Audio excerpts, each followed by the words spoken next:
Minha proposta hoje é conversar com você sobre uma instrução dada por Deus através do apóstolo Paulo aos Gálatas, no capítulo de número 6, no verso 6. Coloca na tela, por favor. Gálatas 6, 6. Diz assim: mas aquele que está sendo instruído na palavra, compartilhe todas as coisas boas com aquele que o instruiu. Não se enganem, ok? Em outras traduções, né, está escrito: não erreis. Deus não se deixe escarnecer. Ali está dizendo de Deus não se zomba, pois tudo aquilo que a pessoa semear, isso também colherá. Você tem a outra tradução aí, Vitor? Não, tá certo? Mas repita comigo: não erreis, Deus não se deixa escarnecer, porque tudo que o homem semear, isso também ceifará. Feche seus olhos. Senhor nosso Deus e Pai, em nome de Jesus, eis aqui a tua palavra. Continua falando conosco. Usa-me como um canal de bênção nesta hora, em nome de Jesus.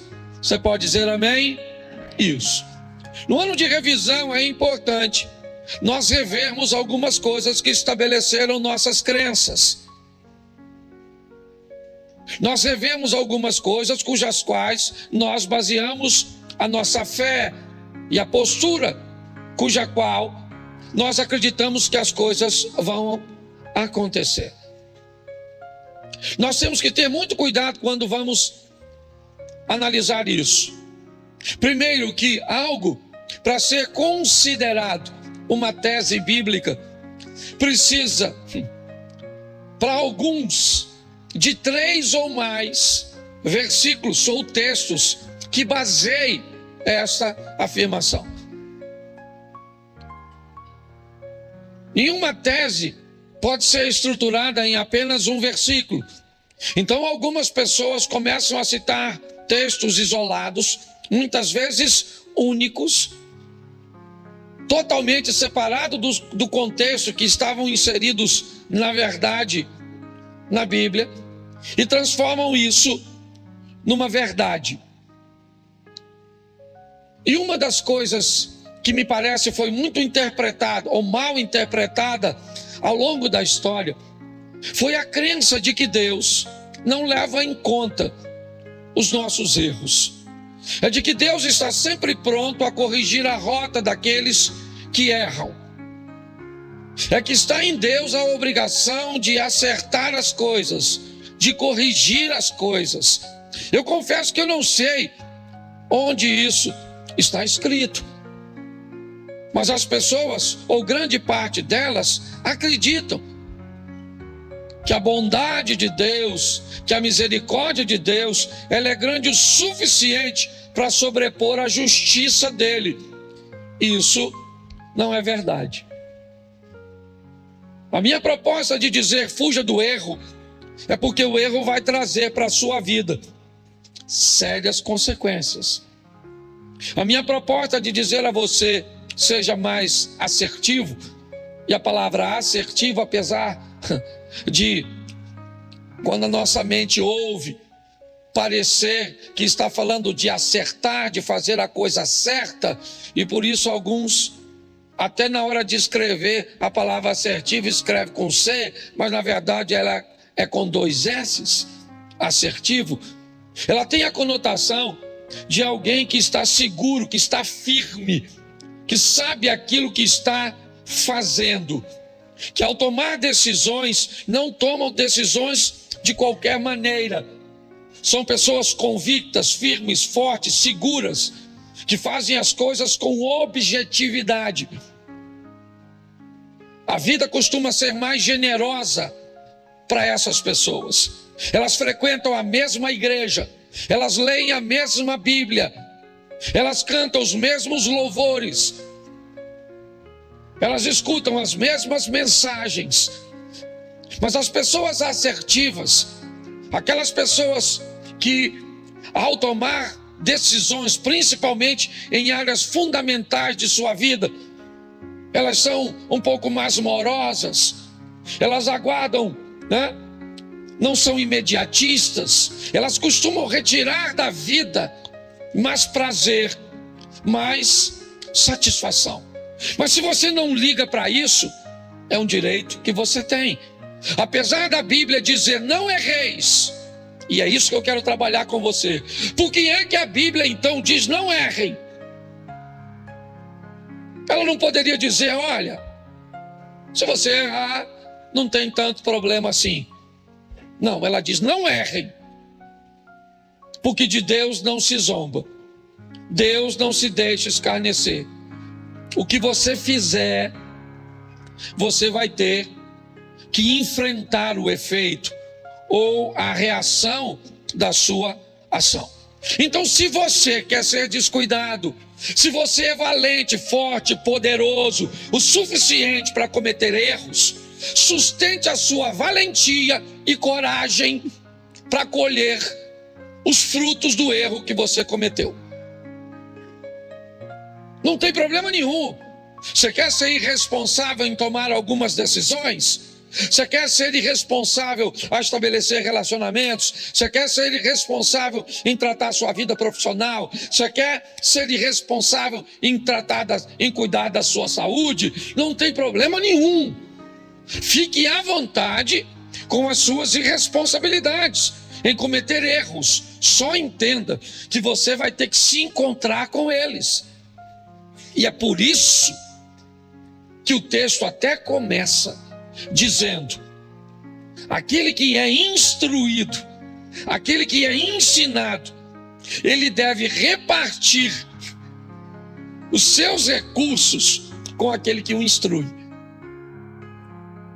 Olha bem, a proposta da palavra é dizer: se alguém vai te dar uma orientação correta, se alguém vai te dar uma ferramenta certa, ele vai fazer tão bem a você, ele vai levar sua vida, seu casamento, suas finanças, seu negócio, sua caminhada de fé para um ambiente de tanta prosperidade que você deveria dividir um pouco dessas bênçãos que você vai receber por parar de cometer erros com aquele que te ajudou a parar de cometê-los.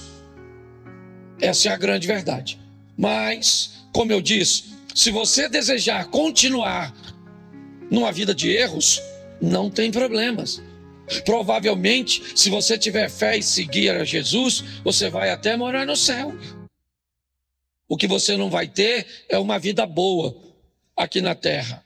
Ah, pastor, mas a vida não é para ser boa aqui na terra. Não.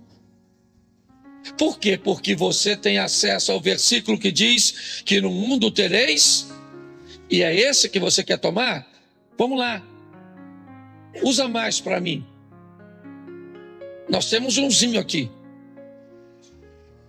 Que justifica o sofrimento. Mas vamos lá, eu vim para que tenham vida e a tenham em... Bem sei os pensamentos que tenho a respeito de vós, eles são de paz e não de mal, porque eu tenho proposto te dar o fim que você deseja. Quer ir para Deuteronômio? Vamos lá. Os céus e a terra tomo hoje por testemunha, certo? Que eu tenho colocado diante de você bênção e maldição, certo? Escolha tu as bênçãos, para que viva tu e a tua descendência. Quando você vai pegar textos que falam de vida, de vitória, de boas escolhas, está assim. Se nós olharmos de uma forma mais minuciosa, nós vamos ver que os erros que cometemos ao longo da nossa caminhada, eles são extremamente prejudiciais. E Naum diz uma coisa para sustentar o que eu estou dizendo. Naum, capítulo 1, verso 3. Coloca aí, por favor. Naum, capítulo 1, verso de número 3. Isso. O Senhor é tardio em, mas grande em, e jamais inocenta um culpado. Jamais inocenta um culpado. Jamais inocenta um culpado. Ah, pastor, mas o sangue de Jesus não me inocentou? Eu era culpado. Ah, aí sim, colocou o texto certinho. Certo? O sangue de Jesus foi derramado para pagar um preço. Ele é o Cordeiro. Então até você tenha cuidadinho um pouquinho. Eu sei que Deus filtra tudo isso. Se você vai orar, cuidado para não usar o sangue onde você deveria usar o nome, e para não usar o nome onde você deveria usar o sangue. O nome é para uma coisa, o sangue é para outra coisa. Tá certo? Nós precisamos rever tudo isso. Ah, pastor, mas Deus entende tudo isso? Entende, é claro que entende. O Espírito Santo, ele corrige muitas coisas que fazemos errada, mas nós estamos num ano de revisão. Por que não entender que precisamos parar de expulsar muitas vezes um demônio usando o sangue? Na ignorância, vale. Mas, né, nós precisamos rever, é só isso. Minha exposição é só uma exposição de revisão. Então a minha proposta agora é mostrar a você que se Deus não toma culpado por inocente, se Ele diz não errem porque vocês vão ter que se encontrar com o resultado do seu erro, nós temos a garantia de que Ele é tardio em irar-se. Sim, é só você ler a história de Sansão e você vai descobrir o quão longânimo Deus é, o quão bondoso Ele é. Você vai ver uma série de erros que Sansão está cometendo. Me permita fazer você raciocinar sobre isso. A própria Bíblia, você não tem nenhuma garantia que a força de Sansão estava no cabelo. Ele era um nazireu, como muitos outros nazireus que haviam naquela época. Mas quando você vê ele comete o primeiro erro, Deus tolera, ele comete o segundo erro, Deus tolera, ele comete o terceiro erro, Deus tolera. Conforme ele vai cometendo uma série de erros, chega uma hora que Deus diz, acabou. Aliás, todas as vezes que ele fica forte, a Bíblia nunca diz que a força dele era por causa do cabelo. Sempre diz, o Espírito do Senhor se apoderou de Sansão. O Espírito do Senhor se apoderou de Sansão. O Espírito do Senhor se apoderou de Sansão. O dia que Sansão ficou fraco, o texto diz assim, o que Sansão não sabia é que o Espírito do Senhor não era mais com ele. Então é só a nossa revisão. É só nós olharmos para que a nossa caminhada esteja mais firme, esteja mais forte. Então eu vou te mostrar o erro de algumas pessoas e vamos ver no que deu. Vamos ver se Deus entrou lá para corrigir, para arrumar a coisinha, para passar a mão na cabeça. Vamos ver se é assim que Ele lida, que aí você vai descobrir o quanto pode ser danosa uma gravidez sem um cônjuge, sem uma estrutura estabelecida. Você vai entender que Deus vai perdoar o seu pecado de ter cometido uma vida sexual fora do casamento e você engravidou. Sim, Deus vai te perdoar. Você pode morar no céu, sim ou não? Isso. Mas e a responsabilidade que você agora vai ter que carregar de criar essa criança? Então os erros, eles são complexos. Então, como pastor, às vezes as pessoas vêm falar comigo e eu falo, cara, gente, é muita bagunça muitas vezes. É uma série de erros que vai trazendo uma vida difícil, de gente que vai morar no céu, mas vai viver o inferno aqui na terra. Então eu vou te mostrar aqui rapidinho. O primeiro é o erro de Davi. Deixa eu te mostrar o erro de Davi. Segundo o livro do profeta Samuel, capítulo 12, verso 13. Dá uma olhada nesse texto. 12, 13. Está um pouquinho diferente a minha. Qualquer coisa eu corrijo a minha tradução e vamos ver se depois a gente coloca a minha aqui. Então Davi disse a Natã: pequei contra o Senhor. E Natã respondeu: também o Senhor perdoou o seu? Isso é fantástico. Sabe o que ele fez? Ele se deitou com a mulher do cara enquanto o cara estava na guerra. Sabe o que aconteceu? A mulher ficou grávida. Sabe o que Davi mandou fazer? Mandou matar o cara na frente de batalha. Ele foi o mandante. É isso. Deus então manda o profeta ir a ele. Diga assim: você quer andar bem? Diga, você quer andar bem? Tenha profeta. Isso. Quem é profeta? Profeta é a pessoa que pode dizer para você o que ninguém pode. Você tem que ter alguém que diga para você o que ninguém pode dizer. Alguém que você deu autoridade para chamar sua atenção. Sua atenção quando a roupa está inadequada. A sua atenção quando a sua postura não está correta. Você tem que ter alguém que tenha coragem, né? Ou autoridade, não vou nem dizer coragem, autoridade de dizer para você o que ninguém pode dizer. Natan era a representação. Aliás, ele é a salvação de Davi. Ele vai à casa de Davi e vai dizer a ele que ele fez isso. Você se deitou com a mulher do Urias, você mandou matar Urias, e Deus viu tudo isso. O que ele disse? Pequei contra o Senhor. Aí o que Natan diz para ele? Também o Senhor perdoou o seu pecado. Você não?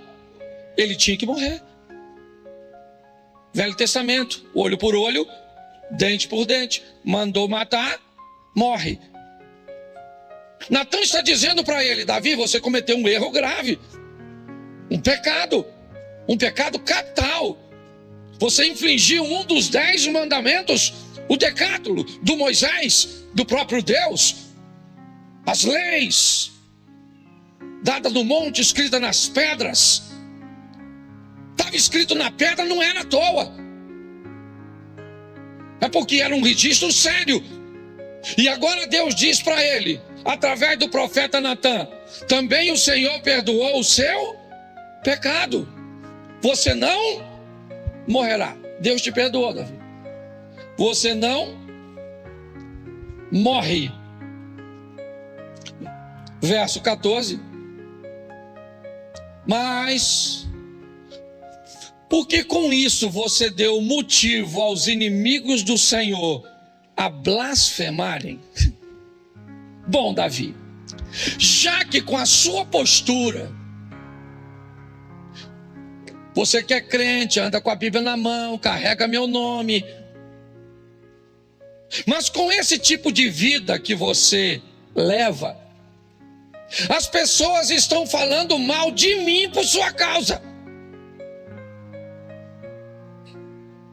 Esse assunto, Davi, veio à tona de que o meu servo Davi, um menino, filho mais novo de uma família de 8 irmãos, que não tinha nenhuma condição de ocupar o cargo que ocupa, e eu te coloquei aí, te dei as mulheres dos reis ou do rei anterior, e se isso fosse pouco para você, Davi, eu teria te dado mais. Mas agora, Davi, você cometeu um erro. Mas fica tranquilo que você não morre. Mas o menino estava doente. E Deus disse: mas o menino morre. Mas Davi, a espada de violência que você usou contra Urias não vai se afastar mais da sua casa. Se deitou com a mulher do Urias em secreto, um dos seus, seu filho, vai deitar com as suas mulheres.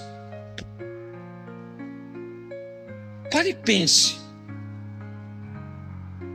Dá uma olhada nisso e vê o que o erro de alguém que foi perdoado, porque ele foi perdoado, ele não vai morrer, mas a vergonha, a humilhação, o problema familiar e todas as coisas que ele colhe do erro que cometeu. Então Davi deveria saber muito bem o texto que nós lemos em Gálatas. Tudo bem que ele não tinha acesso ao texto dessa forma, né? Porque está lá na frente. Não errem. Não errem, porque isso vai dar problema para vocês. Vocês são meus servos, vão morar nos céus, está tudo certinho, mas cuidado com os erros. Eles vão te trazer problemas. Não acredite que Deus vai corrigir o que você faz de errado. Não é assim. Reveja isso. Vamos te mostrar outro? Vamos lá. O erro de Moisés. Note que eu só estou falando de homem de Deus até agora. Moisés, o homem que conversava com Deus face a face. Um dos textos para mim mais impactantes da Bíblia.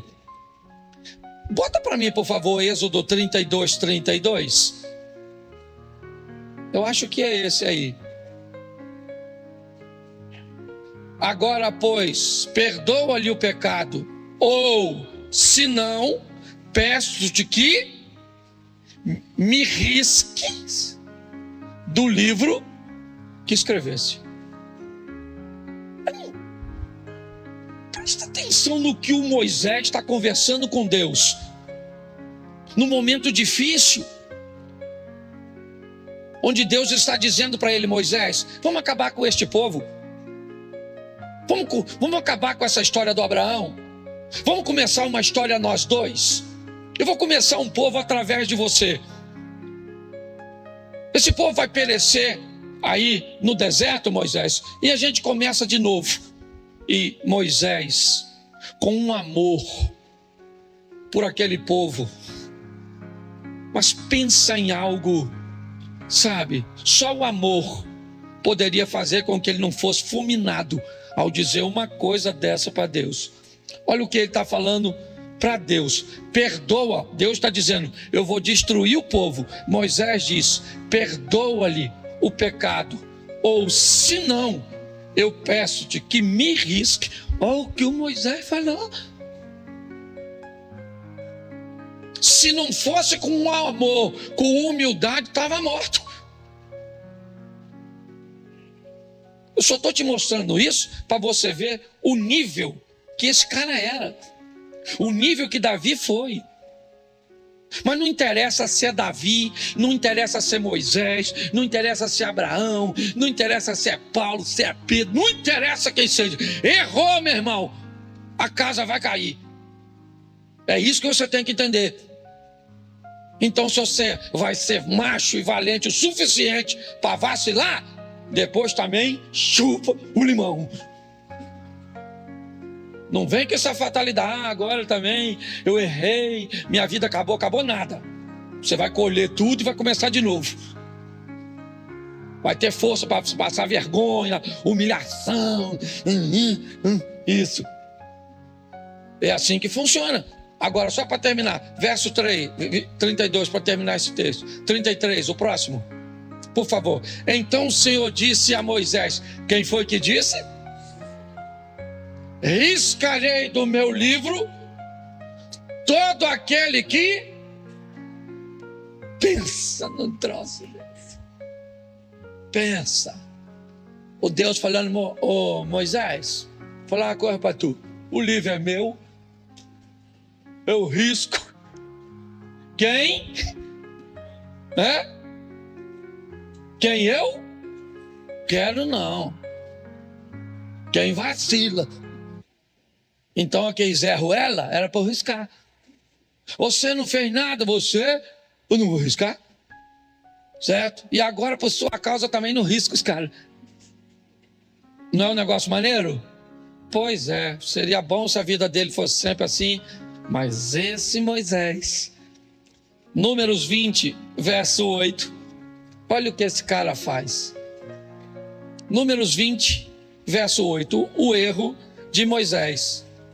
Pegue o seu bordão, ajunte todo o povo, você e Arão, seu irmão, certo? E diante do povo, falem a rocha, e ela dará a sua. Assim vocês tirarão a água da e darão de beber à congregação e aos verso 11. Moisés levantou a mão e feriu a rocha, deu uma pancadinha. Quantas vezes? 2 vezes com seu bordão. E saíram o quê? E a congregação e os seus animais? Olhe para mim aqui. O erro de Moisés, eu não sei nem se isso é erro. Falando sério. Porque olha só, Deus falou com Moisés: Moisés, ó, vamos fazer o seguinte, o povo está com sede, então vamos dar água para esse povo. Pega o Arão, seu irmão, vão lá, e aí você pega aquela rocha lá e fala para a rocha: rocha, sai água. E a rocha sai, as pessoas bebem, o gado bebe e está tudo certinho. Lá foi o Moisés. Dizem que ele estava nervoso, eu não estava lá, mas diz que ele estava chateado, aborrecido, assim. E eu acredito que estava, porque ele estava guiando o povo. O povo estava ruim. E ele tinha todo o direito de ficar nervoso, sim ou não? Porque você também tem. Você só não tem o direito, durante o seu nervosismo, desobedecer e desonrar o nome do Deus que você carrega. Você tem direito de ficar nervoso? Claro que tem, você é gente. Tem hora que parece que... Se o Satanás chegar na sua casa, é você que entra nele. De tão nervoso que você fica em algumas ocasiões. Você tem todo o direito, sim ou não? Claro que tem, você é ser humano. Só que não tem The Walking Dead, zumbizão que não sente nada. Aqui tem hora que você tem raiva, tem vontade de matar, tem vontade de sumir, tem vontade de tudo. Então ele está nervoso sim. Só que Deus falou: Moisés, fala. Ele foi lá e deu 2 pancadas na rocha. O que aconteceu? A água jorrou. Sim ou não? Saiu água, sim ou não? Tá certo, sim ou não? Tá certo, sim ou não? O pessoal queria água. Tá certo, sim ou não? Claro que tá. Só não tá para Deus.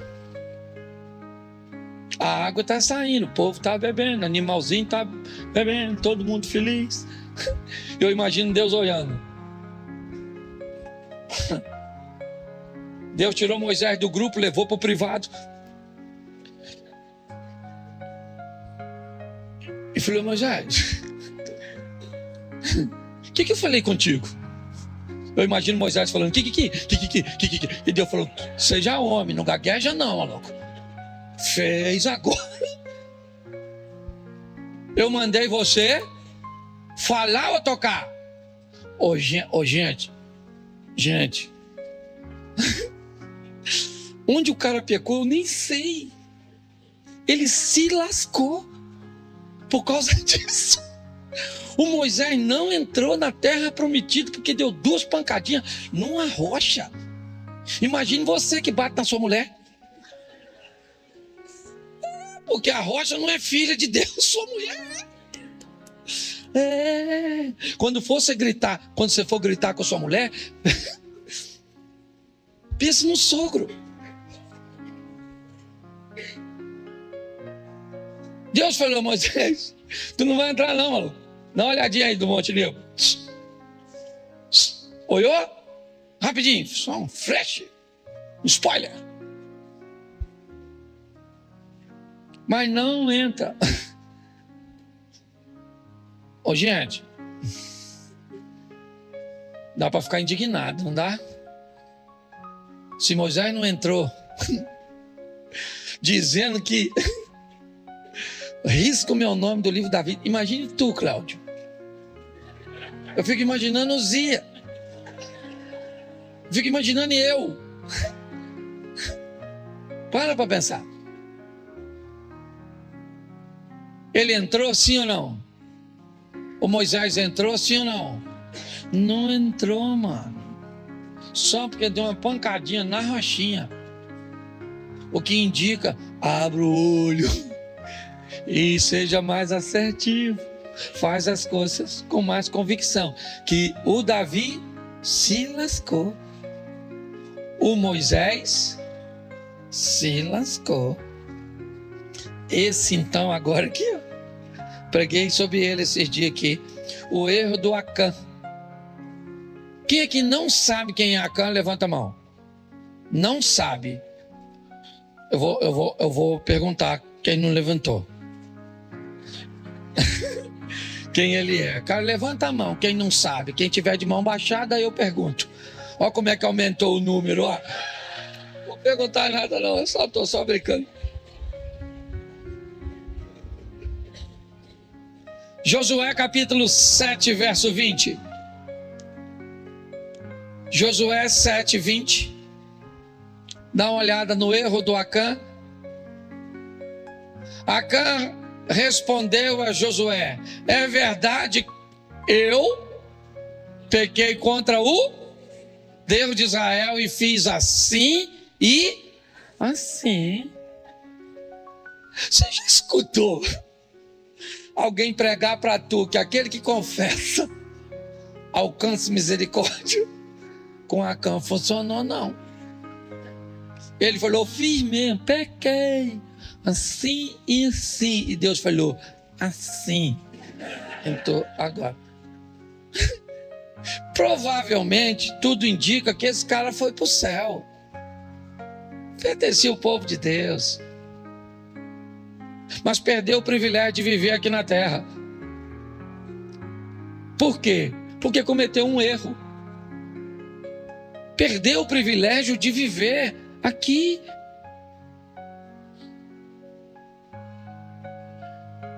Porque cometeu um erro. Então, cuidado como nós tratamos. Eu estou pregando para mim também. Como nós estamos tratando isso. Agora, esse exemplo que eu deixei por último para vocês, ele é comovente. Capítulo 31 de Gênesis, verso 30. Sobe para mim no teclado aqui, por favor. Gênesis 31, 30. Presta atenção nesse texto. Agora que você partiu de vez, pois está com saudade da casa de seu pai, por que roubou meus deuses? Preste atenção aqui. Nesse texto nós temos o erro de Raquel e o erro de Jacó. Jacó não estava vivendo muito bem com seu sogro. As coisas não estavam boas. Entendeu? Porque viver com parente nunca foi fácil. Nem para você, nem para o Jacó. Ele está tendo problema com os cunhados. Os cunhados estão achando que o Jacó está pegando as coisas dele. Aquela coisa assim. Que às vezes você bota um pudim na geladeira, morando no quintal. O pudim some. Você tem um cunhado parasita. Toma Coca-Cola toda. Anda o dia inteiro com a gaiola de passarinho na rua. Tuí, tio, tio. E você trabalhando. Hã? Você mora no quintal, você tem um filho, no quintal tem mais umas 5 crianças. Você dá um danoninho pro seu filho, tem que prender ele no canto. Come, meu filho, que eu te dou cobertura. Porque se as crianças verem o biscoito, você sabe mais ou menos isso. Isso é vida, comunidade, quase um ambiente indígena. Certo? Uma oca do lado da outra. É mais ou menos assim. E você ri de coisa que te faz chorar, é, não é? Sim. Você lembra quando você morava na casa dos outros? Assim que casou. O quarto não era nem uma suíte. Para fazer amor era terrível. Não podia ter nenhuma sonoplastia. Se algum barulho. Depois, para tomar banho, um abre a porta. Você não sabe se fez amor, roubou um banco. Não é? Coisa dessa tipo. Só estou mexendo na sua memória, né? Numa revisão. Vale a pena. Ele quer ir embora. As coisas não estão boas. Ele então junta tudo que tem. Jacó tinha maneiras muito esquisitas, muito escusas de resolver as coisas. Fazia parte de seu hábito. Até mesmo depois de se chamar Israel, ele ainda conservava algumas coisas muito ruins na hora de fazer coisas ou resolver alguns problemas. Ao invés de esperar o sogro chegar e dizer eu não quero mais ficar, não vai dar, ele espera o sogro sair numa diligência. Ele então, o sogro não estava em casa, ele pega todas as coisas que era dele e vai embora. O sogro então chega e é avisado de que Jacó foi embora, desmontou suas tendas, pegou seus animais e foi embora. Será que ele não aprendeu quando teve o problema com seu irmão Esaú?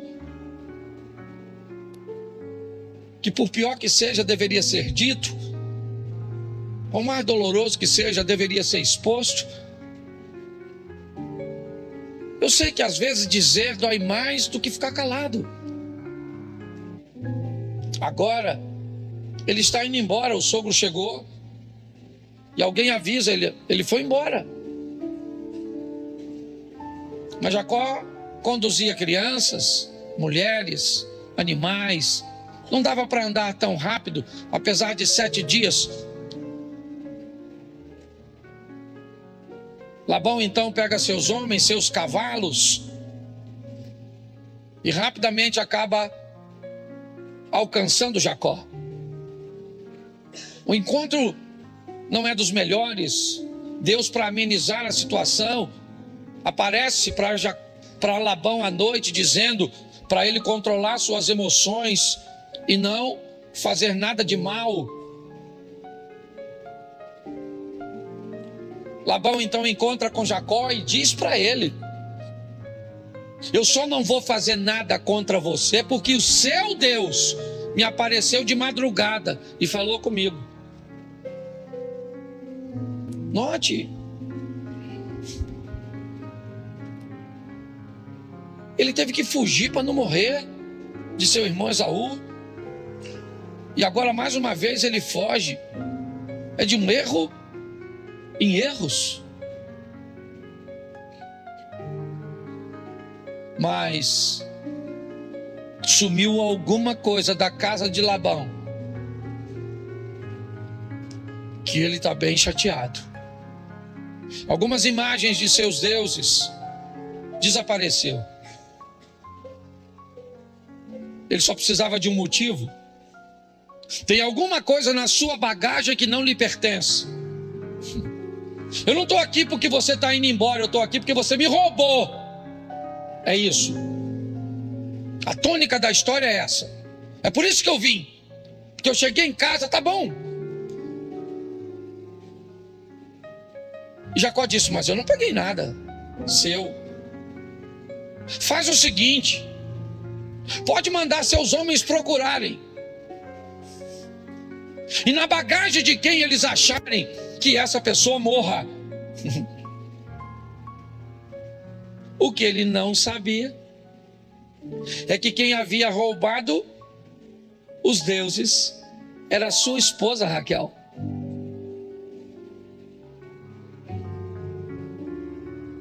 Quando isso acontecer, estão revistando tudo. Raquel alega estar menstruada e não podia se tocar no ambiente onde ela estava. Ela então se assenta sobre os ídolos. O pai manda revistar tudo. E aí Jacó, que já não está muito satisfeito com aquela situação, diz: faz o seguinte, ó Labão, não procura só seus deuses não, suas imagens não. Pode procurar aqui, e tudo aquilo que você achar aqui que for seu, você pode levar. Se tem alguma coisa, se você acha que eu trouxe alguma coisa que não era minha, pode pegar e levar. Não acharam nada.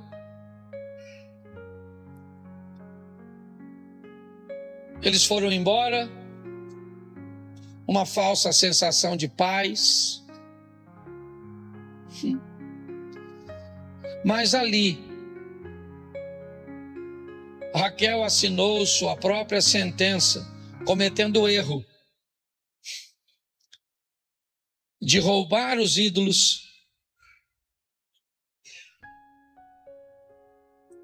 Jacó vai ficar sem sua amada esposa, porque lançou uma palavra de morte sobre a mulher que ele amava. A minha proposta é só mostrar e olhar também um Deus que me parece tem muitos problemas com erros. Um Deus que não vai passar a mão na sua cabeça. Um Deus que não vai ter você por inocente se você for culpado. Mas fique tranquilo que Ele também não tem você como culpado se você for inocente. Às vezes um casal vem para mim e me diz: pastor, eu vou me separar de minha mulher. E eu digo: não dá, pastor. Deus é minha testemunha. Eu digo: então beleza. Se Deus é sua testemunha, não sou eu que vou fazer parte da promotoria. Deus não precisa de testemunhas. Ele só disse algo muito sério: um culpado diante de mim nunca se tornará inocente. Um inocente nunca será um culpado. No que diz respeito à salvação, sempre que o culpado trouxer sobre si o sangue do Filho de Deus, ele o torna inocente. No que diz respeito a ir morar no céu, a viver na terra, não. Suas escolhas, elas se tornarão situações cujas quais você vai se encontrar amanhã. Vale a pena refletirmos sobre isso. Se Davi, que era um homem segundo o coração de Deus, errou, Deus disse: não morre. Mas a humilhação que você vai viver por causa do seu erro, ela não vai passar de você. Ninguém vai falar mal a meu respeito, é o que Deus está dizendo, por sua causa, e você vai ficar impune nessa terra. Ninguém vai falar mal de Deus por causa da sua roupa, e você vai. Ninguém vai falar mal de Deus por causa do seu vocabulário, e isso vai ficar assim. Ninguém vai falar mal de Deus porque você não paga, não cumpre suas obrigações. Ninguém. Deus não vai deixar isso barato, não. Você pode ter certeza que você vai ter que se encontrar com isso. Então, a proposta que eu trago para nós hoje é: não erreis. Fuja do erro. Se torne mais assertivo, mais firme, mais convicto, mais certo, mais responsável na hora de agir. E eu posso garantir a você agora, de uma forma profética, mas amparada biblicamente,